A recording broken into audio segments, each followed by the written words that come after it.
रहीम। लाखों करोड़ों दुरूदो सलाम मोहम्मद मुस्तफ़ा सल्लल्लाहु अलैहि वसल्लम और आले मोहम्मद पर। मैं हूँ उमर दराज गोंदल। मैं आपको इस जो बड़ी खबर देना चाहता हूँ, शायद आपको यकीन भी ना आए। तहरीक इंसाफ के ऊपर इस गैर एलानिया तौर पे पाबंदी है।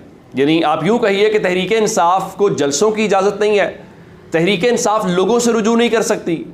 लेकिन अगर तहरीक इंसाफ से मुलाकातों का सिलसिला शुरू हो जाए और पहली मुलाकात हो जाए, मैं आपको बता दूं कि किन दो लोगों के दरमियान कहां पे मुलाकात हुई है, तो फिर मान लीजिए कि ये काम इतना भी सीधा साधा नहीं है और तहरीक इंसाफ इक्वेशन से इतनी भी बाहर नहीं है।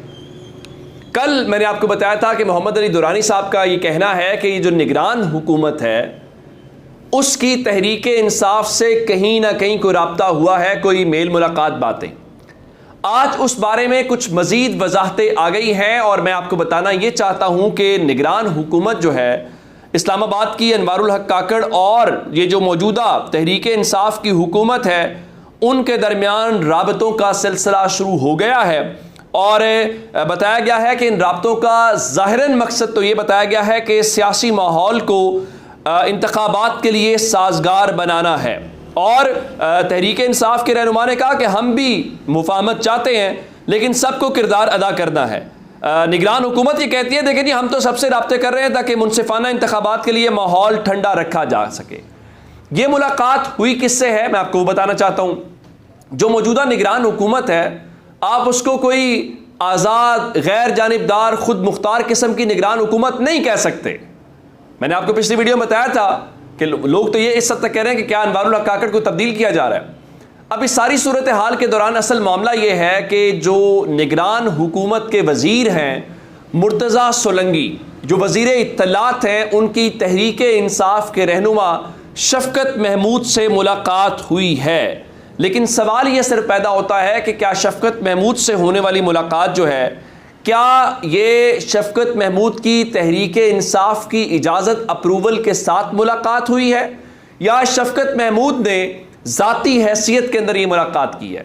क्योंकि शफ़क़त महमूद जो है वो गिरफ़्तार भी नहीं हुए और हालिया मामलात के अंदर बिल्कुल साइड पे दिखाई दे रहे हैं। तो ऐसे में इस मुलाकात के ऊपर फिर मज़ीद सवाल आता है। लेकिन दूसरी सूरत में एक चीज़ बड़ी वाज़ेह और तयशुदा है, वो ये है कि देखिए जनाब, अगर मुलाकातें हो रही हैं और निगरान हुकूमत कर रही है और निगरान हुकूमत आप जानते हैं कि फैसला साजों और ताकत वालों की है, तो फिर समझ लीजिए ये राब्ता कहाँ से हुआ। इसको अंग्रेज़ी की ज़बान के अंदर कॉन्फिडेंस बिल्डिंग मेजर्स कहा जाता है, जिसका मतलब ये होता है कि एतमाद साजी के मामलात। अब आपका मेरा कोई तनाज़ा हो तो मुमकिन है कि आप और मैं बराह रास्त ना मिलें, तो कोई जो बाहमी दोस्त होते हैं, म्यूचुअल फ्रेंड्स होते हैं, तो वो दरमियान में आते हैं, कुछ चीज़ें की जाती हैं इधर से उधर से, तो कुछ स्टेप्स लिए जाते हैं ताकि एतमाद बने और बात आगे बढ़े। अब इमरान खान तो कह रहे हैं कि उनका ये मामला नहीं है और वो किसी से बात भी नहीं करेंगे, कोई डील भी नहीं करेंगे। लेकिन इस मुलाकात का होना ये जाहिर करता है कि निगरान हुकूमत जो मर्जी करे और निगरान हुकूमत के पीछे जिनका हाथ है वो जो मर्जी करे, उनको इस बात का अंदाज़ा है कि तहरीक इंसाफ के साथ मुलाकात जो है वो की जानी है। फिर एक और बड़ी अहम बात है, आज अंसार अब्बासी साहब ने मजमून लिख के फौज के सुप्रीम कमांडर के किरदार के हवाले से बात की थी और बताया गया था कि तहरीक इंसाफ के कुछ रहनुमाओं ने सियासी जमातों और इस्टेब्लिशमेंट के अंदर डायलॉग कराने की तजवीज़ जो है वो दी और उनको दरख्वास्त दी है।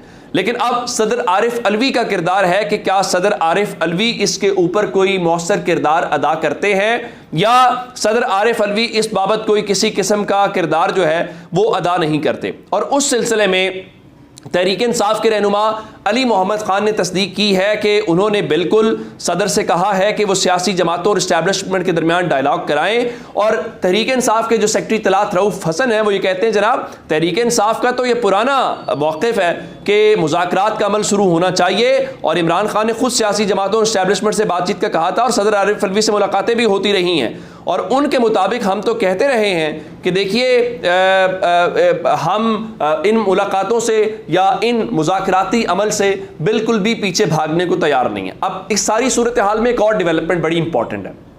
आप जानते हैं कि रात को आसिफ जरदारी और फजलुर रहमान की मुलाकात हुई है और फजलुर रहमान ने वहां पे तजवीज़ दी है कि सियासी जमातें एक दूसरे के लिए गुंजाइश पैदा करें। माजी में इसका नुकसान हुआ है और अब भी नुकसान होगा। अगर फजलुर रहमान को भी लग रहा है कि ग्राउंड पैदा करनी है, उसकी वजह मैं आपको बताता हूँ। उसकी वजह बड़ी सादा है। आपको ये जो चीज़ें नज़र आ रही हैं ऐसी होंगी नहीं। इस वक्त सूरत हाल ये है कि अगर डॉलर कंट्रोल हो रहा है, जो कि नज़र आ रहा है, और अगर स्टॉक मार्केट आज 50,000 की नफसियाती हद को अबूर कर गई है जो 6 साल की है, और अगर उनके मुताबिक ये इस्टेब्लिशमेंट कर रही है, फौज कर रही है, बाकी कर रहे हैं, तो क्या ये करके नवाज शरीफ को देना है कि आप लिए पकी हुई खीर खाएं? ये गलत फहमी है लोगों की, ऐसा नहीं होगा।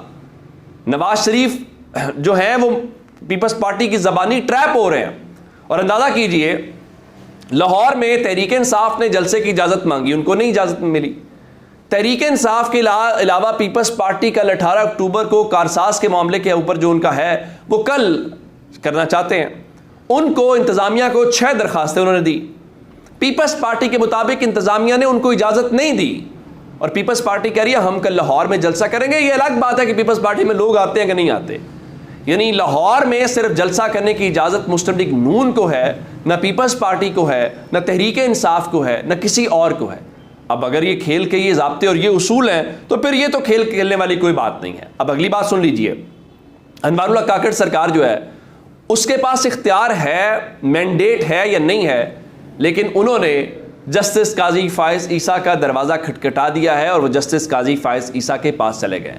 और जस्टिस काजी फायज़ ईसा साहब का भी बहुत बड़ा इम्तिहान है। कैसे? जस्टिस काजी फायज़ ईसा साहब के पास इस वक्त इलेक्शन की पिटीशन पड़ी हुई है। आपको 90 रोज़ में इलेक्शन वाला फैसला करना है, आप वो फैसला नहीं कर पा रहे। और देखिए, ये चीफ जस्टिसशिप का दौर तो ख़त्म हो जाएगा, लेकिन काजी फायज़ ईसा साहब का किरदार तारीख़ तायुन ज़रूर करेगी।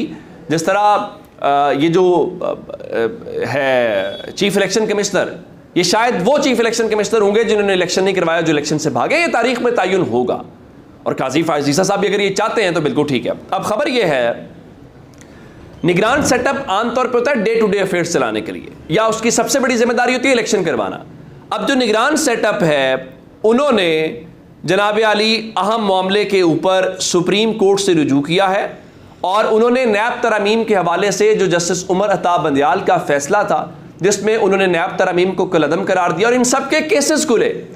आप हैरान होंगे कि निगरान हुकूमत ने आज सुप्रीम कोर्ट का वो फैसला चैलेंज कर दिया है, और ये कहा है कि कानून साजी पार्लियामेंट का इख्तियार है। यानी अपील दायर किया उस फैसले के खिलाफ, और कहा है कि सुप्रीम कोर्ट नैब तरमीम के खिलाफ फैसला कलअदम करार देते हुए नैब तरमीम को बहाल करे। सुप्रीम कोर्ट का फैसला पार्लियामान के इख्तियारात पर तजावुज़ के मुतरादिफ है। अपील में फेडरेशन को, नैब को और चेयरमैन PTI को भी फरीक बनाया गया है। अब अंदाज़ा इस बात से कर लीजिए कि इस गैर जानिबदार निगरान हुकूमत का काम इलेक्शन करवाना है। अगर ये पार्लियामेंट का इख्तियार है तो आप पार्लियामेंट के इख्तियार को कैसे कर रहे हैं? आपको किसने कहा कि पार्लियामेंट के इख्तियार को आप इस्तेमाल करें? ये पार्लियामेंट जाने और अदलिया जाने। क्या पार्लियामेंट मुल्क में आ गई है? क्या आप पार्लियामेंट में कभी इलेक्ट हुए हैं? आपका पार्लियामेंट से क्या ताल्लुक है? लेकिन चूंकि इस मुल्क के अंदर बहरान पैदा करने हैं, इस मुल्क के अंदर वो कहते हैं ना कंट्रोल्ड बहरान, वो सूरत हाल है।